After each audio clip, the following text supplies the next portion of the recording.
Madame la présidente, monsieur le ministre, mes chers collègues, moi aussi, en introduction, je veux remercier Jean-Baptiste Lemoyne, notre ancienne collègue Marie-Noëlle Lienemann, d'avoir mené ce travail et d'avoir proposé ce débat aujourd'hui. Naïveté, passivité ou complicité. La crise du Covid-19 et le manque de masques ont mis en lumière une perte de souveraineté sur nombre d'activités stratégiques et industrielles, nous laissant incapables de répondre aux besoins essentiels des peuples. Pourtant, ce constat, nous le connaissions. Depuis plus de 50 ans, notre pays a connu plusieurs vagues de désindustrialisation.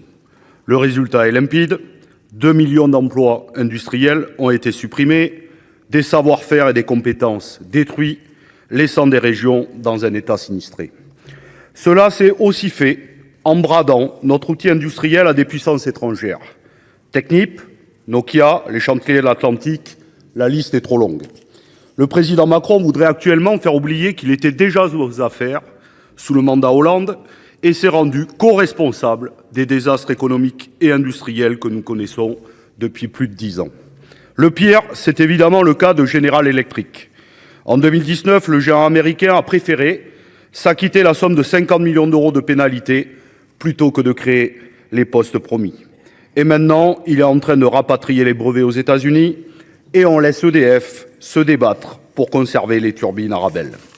C'est pourquoi, depuis des années, notre groupe politique plaide en faveur d'un renforcement du contrôle des investissements étrangers, mais surtout d'un suivi au fil de l'eau des engagements pris.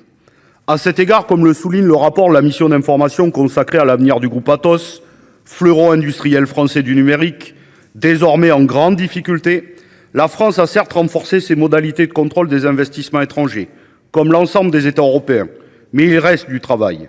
Notamment, nos administrations centrales ne disposent toujours pas de moyens suffisants pour contrôler l'effectivité de la mise en œuvre des conditions imposées lors des autorisations d'investir. En outre, ce suivi est trop faible, puisqu'il n'est ni systématique ni centralisé. C'est là où l'intelligence économique prend tout son sens. La stratégie déployée aujourd'hui est uniquement défensive, par un renforcement du contrôle de certains secteurs stratégiques. Il y a aussi de rares décisions politiques, il faut l'admettre, comme par exemple le refus de vendre Carrefour au géant canadien Couche-Tard par le ministre de l'économie et des finances. Mais il nous faut maintenant construire une stratégie offensive, notamment parce que toute politique de réindustrialisation doit s'accompagner d'une reprise en main de l'ensemble des chaînes de valeur, et cela dans chaque secteur. Ainsi, si la question de la souveraineté numérique et la protection de nos données est absolument cruciale, nous nous félicitons de l'implantation de data centers.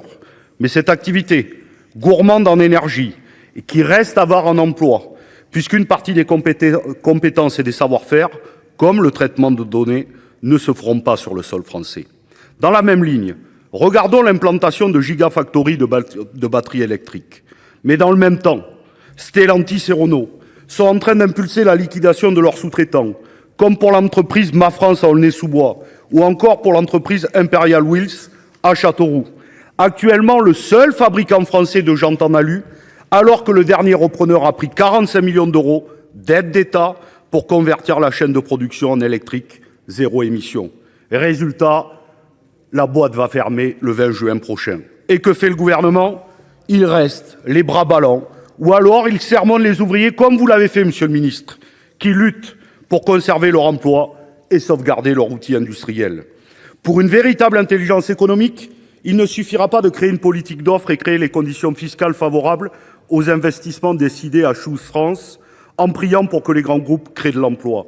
Il faut également conditionner les aides publiques à des garanties sociales et environnementales, demander leur remboursement lorsque les emplois sont détruits et surtout responsabiliser les donneurs d'ordre pour éviter les délocalisations. Monsieur le ministre, y êtes-vous prêt? Enfin, nous considérons que l'intelligence économique et la souveraineté de la France doivent se concevoir dans une logique de politique générale qui concerne tous les secteurs, y compris la culture et le sport.